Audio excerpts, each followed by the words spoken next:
Pernah nggak sih lo mikir, gue udah nabung saham nih, tapi kok cuma naik dikit banget ya? Kapan kayaknya?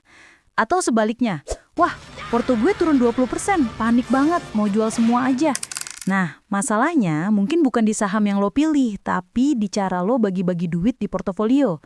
Kayak main game RPG, lo nggak bisa full attack tanpa defense, atau full defense tapi damage-nya nol. Hari ini gue mau bahas gimana cara atur alokasi portofolio yang realistis buat lo yang baru mulai investasi saham. Let's go! Bayangin lo punya 100 juta. Lo bisa masukin semua ke saham yang berisiko tinggi, atau lo bisa split. Sebagian ke saham, sebagian lagi ke instrumen yang lebih aman kayak reksadana pasar uang atau obligasi. Nah, ini yang namanya alokasi portofolio. Cara lo bagi duit lo ke berbagai jenis investasi. Kenapa penting? Karena ini nentuin seberapa cepat porto lo tumbuh, seberapa aman lo tidur malam kalau pasar lagi merah, seberapa fleksibel lo bisa manfaatin peluang. Contoh simpel, teman gue punya porto 200 juta.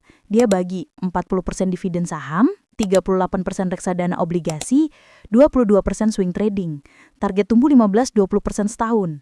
Realistis gak? Tergantung strategi dan umurnya.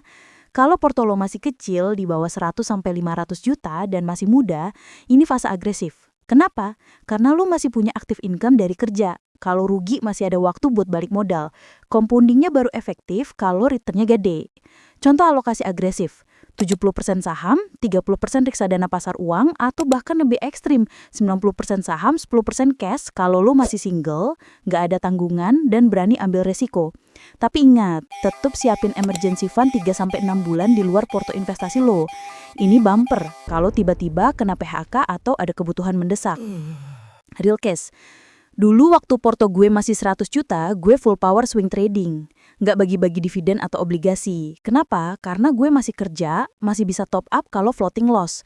Yang penting saham yang dipilih udah dianalisa fundamentalnya kuat dan teknikal pas. Kalau cuma ngejar 10% setahun pas modal masih kecil, kapan mau cepat compoundingnya?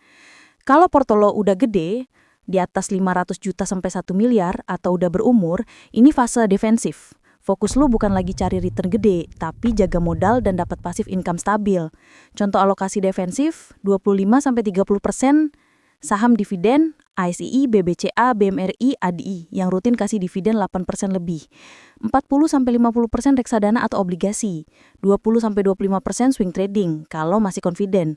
Kenapa makin defensif? Karena lu udah punya anak, biaya pendidikan, tanggungan orang tua, aktif income mungkin udah berkurang, mau pensiun. Nggak mau drama kalau porto turun 30% gara-gara pasar crash. Oke, jadi intinya, porto kecil plus masih muda, hajar agresif.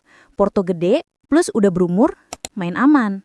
Kalau video ini bermanfaat, jangan lupa like, subscribe, dan nyalain notifikasi biar nggak ketinggalan tips-tips investasi berikutnya. Drop pertanyaan lo di kolom komentar. Sampai jumpa di video selanjutnya. Happy investing!